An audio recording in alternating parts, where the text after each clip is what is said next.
Season 2 of Interesting Grenadians is brought to you through the kind compliments of ACB Grenada Bank, Simply Smarter Banking, ECOT Grenada, we deliver all your daily needs, Gittens Pharmacare, the pharmacy that cares, and Hideaway Waterfront Apartments in Grenadians for you to relax and enjoy time away from the buzz. So you've got the new ACB Smart Card. Around the corner or around the world, you can withdraw cash from any ATM displaying a Visa logo. You can also use it to shop online securely or pay the cashier at any vendor's point of sale machine. Safer than cash. Just tap and go for quick payment. Plus, get transaction alerts to monitor your Smart Card activity. Bank smarter with the ACB Smart Card. ACB Caribbean, simply smarter banking.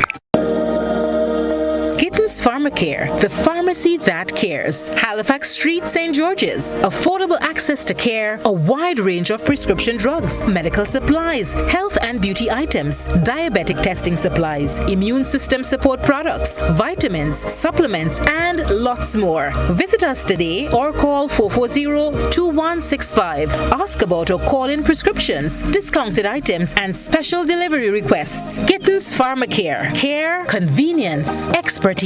We've got it all.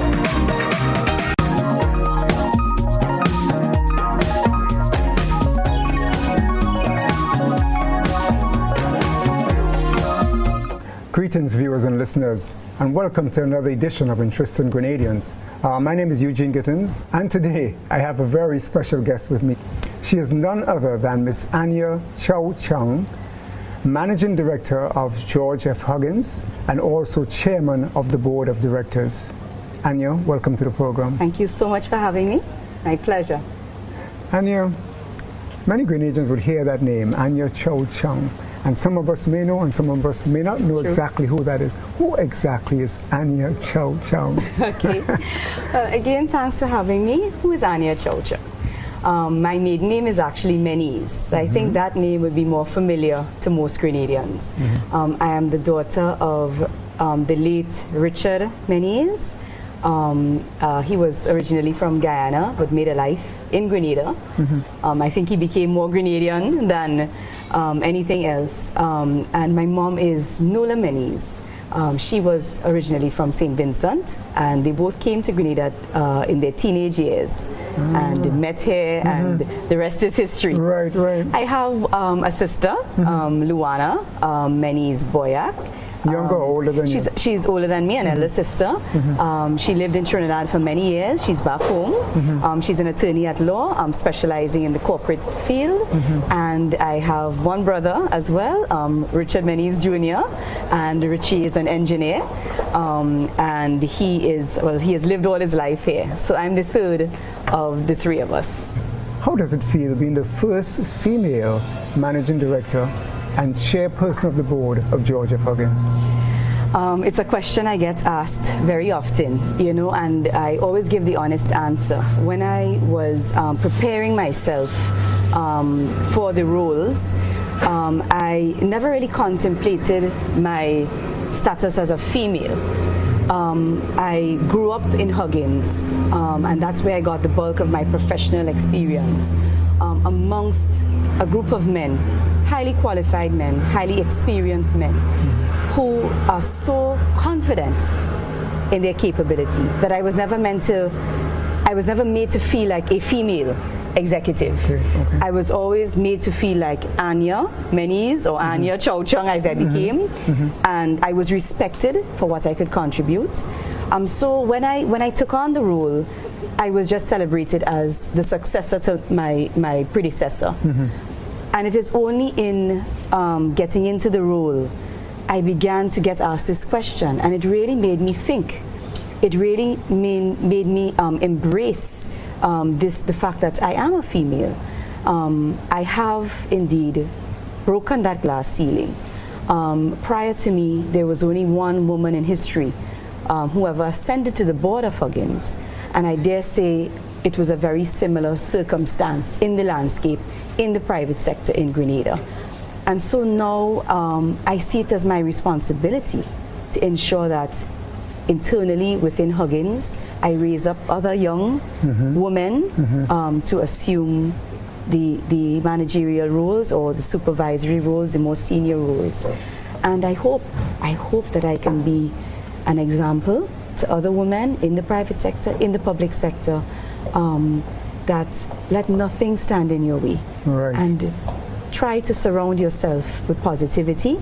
That's how you grow. That's how you gain the confidence to assume these roles. So it feels simply good. And it's a privilege to be a female at the helm of my company. Okay. Your dad? Yeah. Your dad was an icon. You know, he was Huggins. He was Huggins. He I think, joined the company around 1966. Yeah.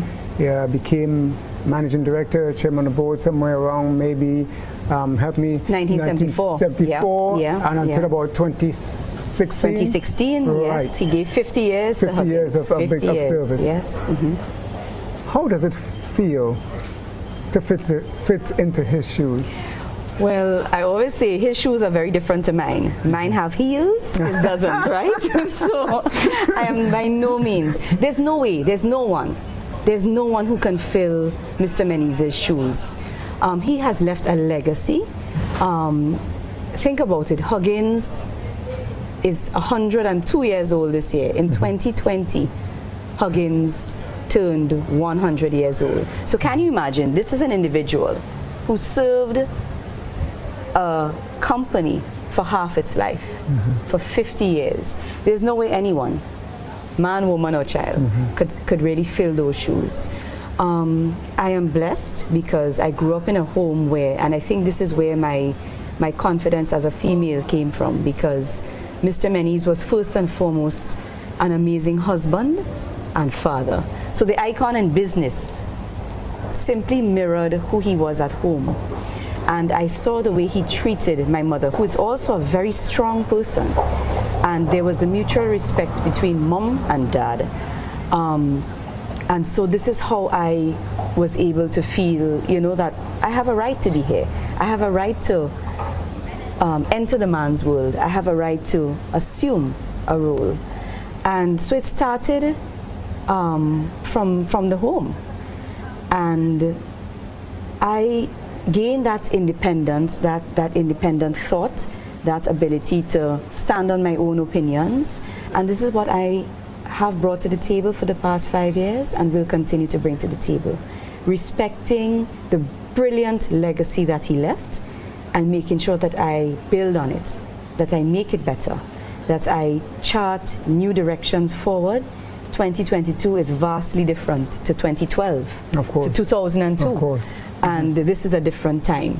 And so it calls for a different style of leadership. It calls for a different approach and focus. And so I'm going to put my own two high heels on and chart my own direction. Yeah? Do you sometimes see him watching down from heaven over you? What does he say? You know, there are countless times when I sit down and say, we used to call him Pops at home. What would you do? Or Mr. Menezes in the office. What would you do? What decision would he take? And he embraced some fundamental values. Integrity. Mr. Menezes was never under anyone's influence. And so he was able to make fair, just, impartial, unbiased, untainted decisions, which often took him down a very difficult road. It's always easy to give in, to comply, to be, you know, pliable. But he stood his ground on principle. And that is a simple message. Each time I say, you know, boss, what will you do? That is a simple message that resonates with me. Is it fair? Is it just? Is it creative? Is it cutting edge? Will you hurt anyone in the process, or will you help in the process? What is your responsibility to yourself or to your country and to your company? And invariably, his answer was always one of service, was always one of honesty and integrity. And that is what I want to embrace. And that's the message I keep hearing resonating in my head whenever I say, you know, Mr. Menezes, what would you do? Yeah? What strengths do you bring to the two positions you hold? Strengths. I think one of my strongest, or I should say a character trait that I attempt to pursue is compassion. I feel for others. I always ask myself, how would you feel if you were in that position? And I try to think that way when I am dealing with, especially with the human resource aspect of what I do. I recognize, and I believe it's a strength that all executives should embrace, that you are only as successful as the people around you. You are not an island. And the people around you are not necessarily your colleague directors. The people around you are not only your managers. The people around you are the people at the entry level in your company. Because these invariably are the first people your customers meet. And if they don't embrace your values, if they are unhappy, if they don't feel proud of the person that's leading the ship, then my customers will feel it. So I think that to me is the most fundamental strength, apart from the fact, I'm hardworking, I'm dedicated, I am driven to succeed. I'm a service-oriented person, so I don't believe my responsibility is curtailed to just what I do at George F. Huggins. But I believe that we must serve our community. I believe that if your country calls upon you to serve, that you must do so, regardless of whichever administration is governing at the point in time. It's about service to the people. So I try to put people at the center of all I do. Yeah. Anya, you've had some personal challenges in your life. The passing of your husband, Yeah. and then more recently the passing of Dad. Yeah. How do you cope? Yeah. The simple answer to that is the grace of God. It's the grace of God. It's although I have to admit that, I struggle with my faith, because God keeps asking you to believe. He's asking you to see past, what you are going through at any given point in time. And it's hard. It's hard. The human side of us doubts. The human side of us feels the pain of loss. And the difficult thing was not only the point of loss, but the journey leading up to the loss, the difficult times. My husband had health challenges for about 7 years, and people never really knew. And he taught me so much on his journey. I'm a stronger person, yes, for having gone through the pain and suffered along with him. But he taught me about faith. He taught me about the dignity of holding yourself in a certain light, even while internally you are in pain, you are struggling, you are suffering. And so I say simply that it's the grace of God. And I always go back every time I speak publicly about my journey with my late husband Mark. And my father also endured a disease, Parkinson's disease, since 2003. And again, another individual you would never know. You would never know. The learning process through it all. And as I said, what I always share is that through those periods, it was never me alone. It always comes back to people. Because at my weakest moments, it was the people around me. Of course, first and foremost, your family. My 3 amazing children, Christian, Ryan, and Sienna, who were pillars of support. And the people at Huggins, the people at the various entities I worked with at the point in time, they just stepped in. They did what they had to do in support of me. And I will never forget that as long as I live. And I think this is what has really reaffirmed in my mind that to be a successful executive, you've got to have the right people around you. And you've got to treat the people around you correctly. You know, and that's to this day. To this day, you know, you don't get over a loss like that. Right, you don't right, get over it. You don't even get past it. You become stronger daily at coping, at living with it. And it's not something I want to divorce myself from. It's a part of who I am and what has made me. And, you know, as I move forward into new relationships, into new joys, you have to not see as having to divorce yourself from the past, but you bring that forward, you know, into your new path. Yeah. And your husband gave you a very interesting last name, Chow. Yes, he did. You know, I know in this part of the world we like to do all sorts of things with people's names. What kind of versions of that do you get? Listen to me. And you know, as if it wasn't bad enough, Menes was already a challenging name because it's spelled Menezes. So I've gotten, you know, mayonnaise. I've gotten, well, the people from the Spanish-speaking countries would say Menezes. It's really pronounced, so my ancestry is Portuguese. So it's really Menezes. But it's become, that name already was a challenge, you know. And of course I went and I picked up Chow Chung. My name is not Menes Chow Chung, please. I have enough of a struggle.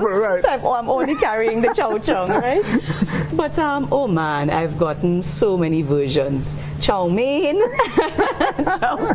Listen, it's not natural to our tongue. It's normal because my late husband was from Trinidad, you know. So he was actually first generation Trinidadian. Father being born in China, you know. But I've embraced it, and most people just say Miss Chung or Miss Chow, right? So at Huggins, it's most I see it as a term of endearment. Miss Chow, Miss Chow. So that's fine. I answer to everything, but it's Chow Chung, because in the Chinese culture you take on both the mother and father's last name, you know. So it becomes a sort of double barrel. Last name. So it's an interesting history, but I have fun with it all the time. You mentioned your 3 kids. Yes. I remember watching on TV some years ago, and one of your sons, I think, was got the top place in the nation at, was it Common Entrance? At CPA. At CPA. Yes. What did that feel like for Mom? So my eldest son, let me start with him. He has also done extremely well academically and athletically. He does martial arts, you know. And, you know, Christian is, and people say, you've done a wonderful job. Listen, that young man for himself has done a wonderful job with himself. I've tried. My parents have been, you know, strong supports for him because he came along when, you know, they were young and sprightly. I should say younger. Anyway, but Christian started the ball rolling, an outstanding student. He topped TAM-CC, he topped at the CSEC level. He did extremely well at CPA. And so Ryan comes along now. No, you have to understand Ryan. Christian is focused, does what he has to do. Ryan, you never really see Ryan studying. You know, growing up, you know, Ryan, do you like school? Nope, I don't like school. Why don't you like school? School is too long and life is too short. That was his philosophy. So listen to me. You'd never see this guy really, you know, studying at length, but he picks up so quickly. And Ryan's strength is his ability to reason. And so CXC has moved the CPA exam into a sort of reason-based environment. And I think that is how he flourished. So I remember that morning very, very well when I got the call from the principal at school. And they said, Mrs. Chow Chung, I'm just calling to tell you that Ryan came first in the island. Well, listen to me. The shock hit me first, you know. But, you know, it was just, Ryan, he came first. Really? I did it? That is really wonderful, Mommy. That was his yeah, that is really wonderful. You know, so I went to him and I picked him up and I brought him down to school. And he just took it in his stride. The humility. Just like his elder brother. This was just something I did. I feel really good about it. But he was more happy for me. And I'm happy for him, you know. This young man is just, and then the little girl coming up, Sienna, you know, she is How old is she? She's 8 years old. Oh, okay. And she is her brothers combined. So Nice. I am very optimistic that she's she's following in their footsteps. She's very driven.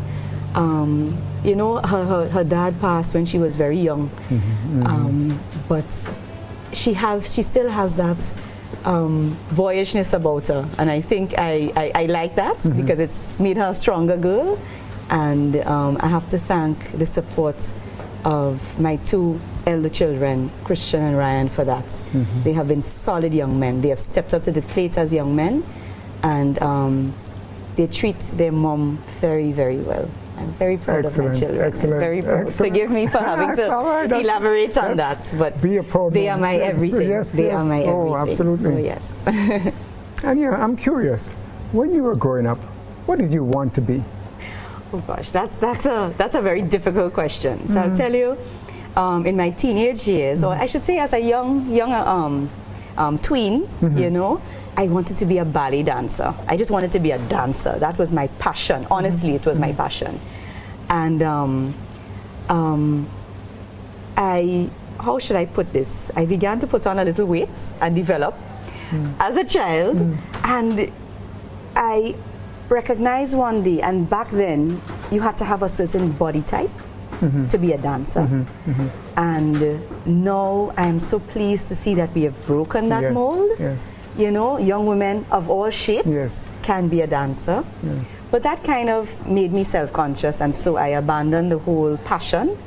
As I went through St. Joseph's Convent, where I attended secondary school and so on, I became more and more interested in the sciences. And so the natural progression was medicine. And Dad had encouraged me into medicine. So I had actually applied to St. George's University, and I got accepted into pre-med. But my brother was then at school, so I had to wait a little bit. Obviously, the financial burden. Dad had to make sure and schedule us in.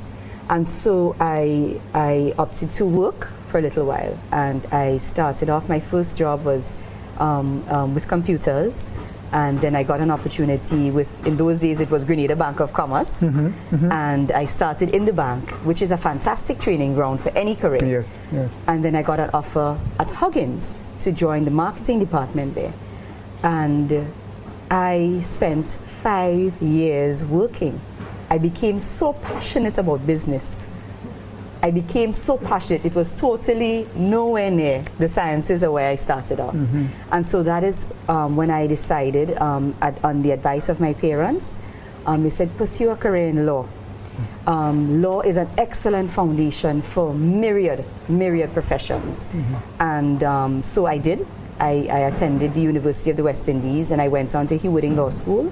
And so I specialize in areas like the law of corporate management, insurance law, those sorts of fields that would help me to develop a strong foundation for business.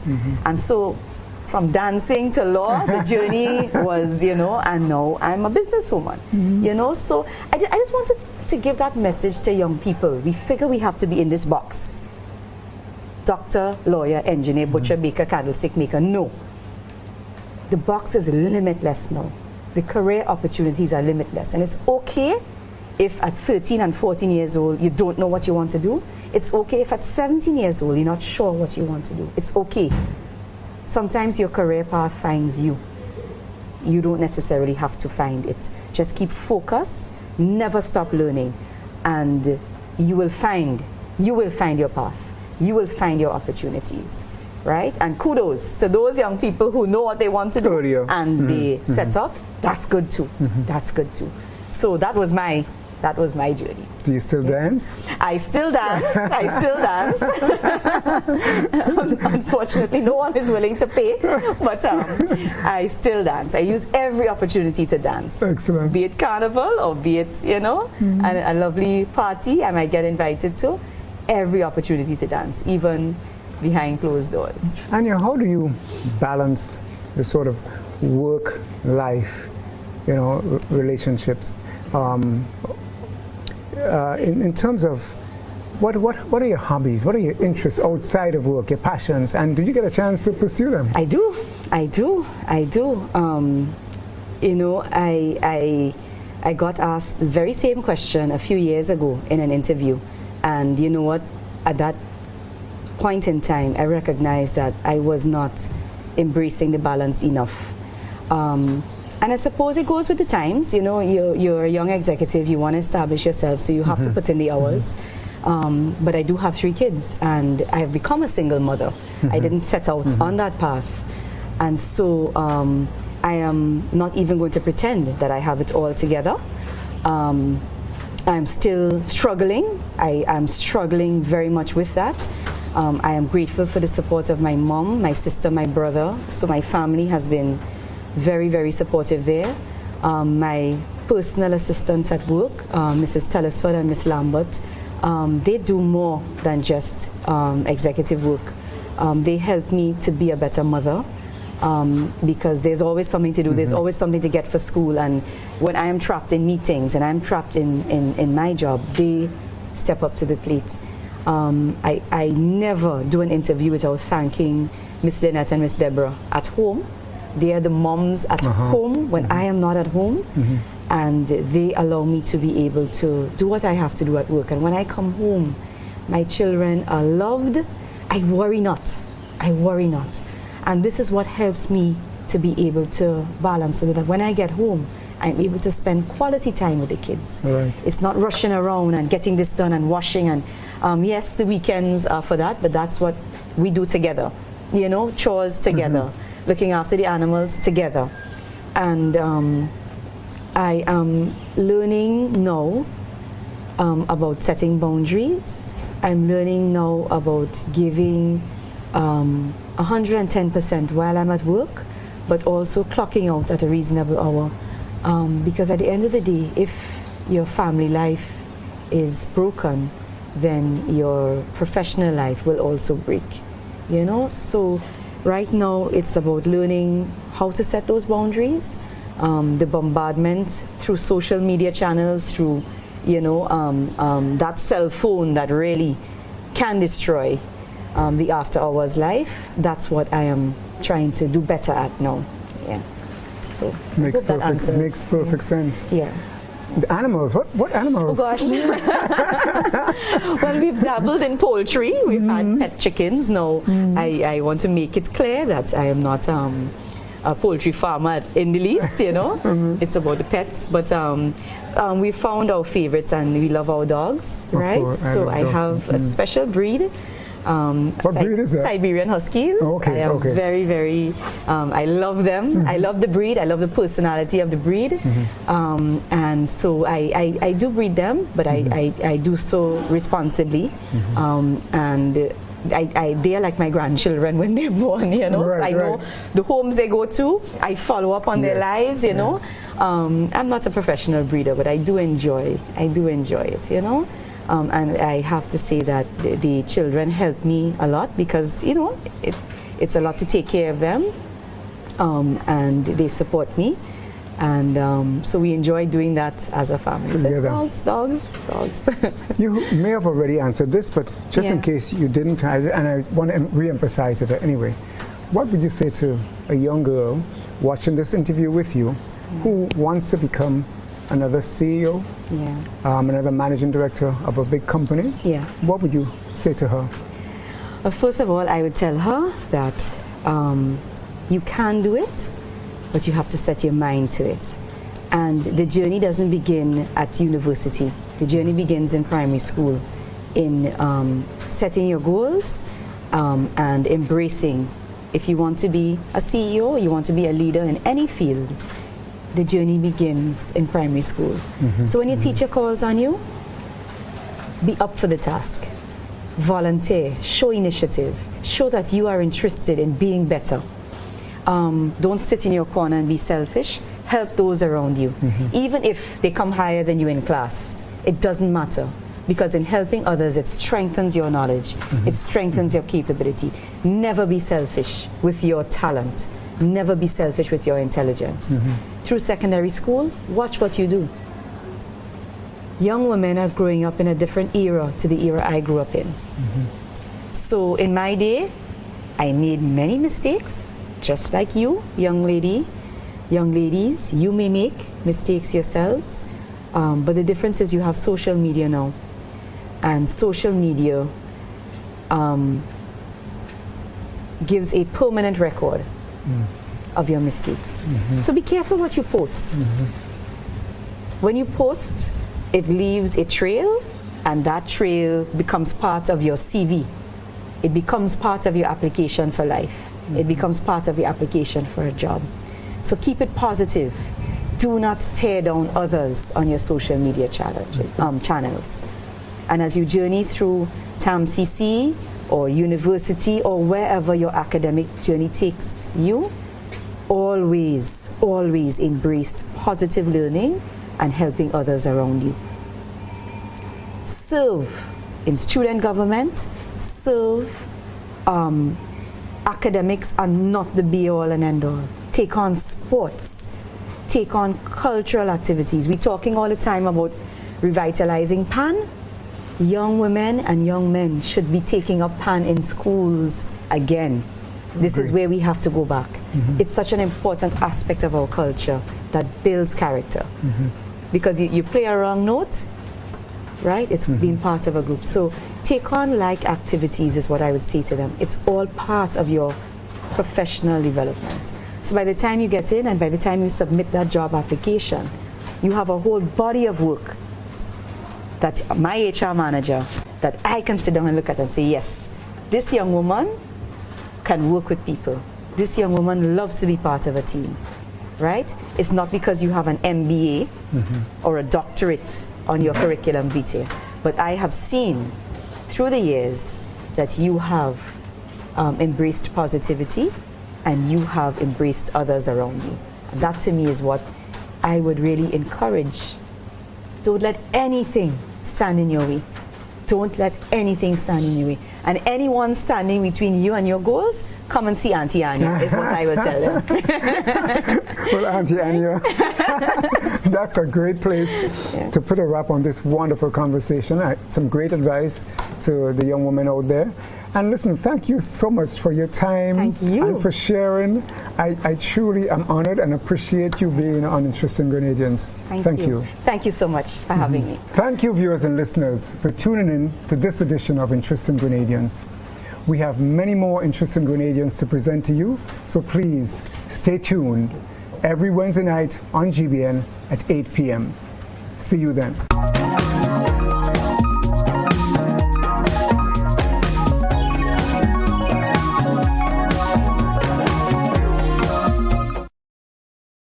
So you've got the new ACB Smart Card. Around the corner or around the world, you can withdraw cash from any ATM displaying a Visa logo. You can also use it to shop online securely or pay the cashier at any vendor's point of sale machine. Safer than cash. Just tap and go for quick payment. Plus, get transaction alerts to monitor your Smart Card activity. Bank smarter with the ACB Smart Card. ACB Caribbean. Simply smarter banking. Gittens Pharmacare, the pharmacy that cares. Halifax Street, St. George's. Affordable access to care, a wide range of prescription drugs, medical supplies, health and beauty items, diabetic testing supplies, immune system support products, vitamins, supplements, and lots more. Visit us today or call 440-2165. Ask about or call in prescriptions, discounted items, and special delivery requests. Gittens Pharmacare. Care, convenience, expertise. We've got it all. Season 2 of Interesting Grenadians was brought to you through the kind compliments of ACB Grenada Bank, Simply Smarter Banking, ECOT Grenada. We deliver all your daily needs. Gittens Pharmacare, the pharmacy that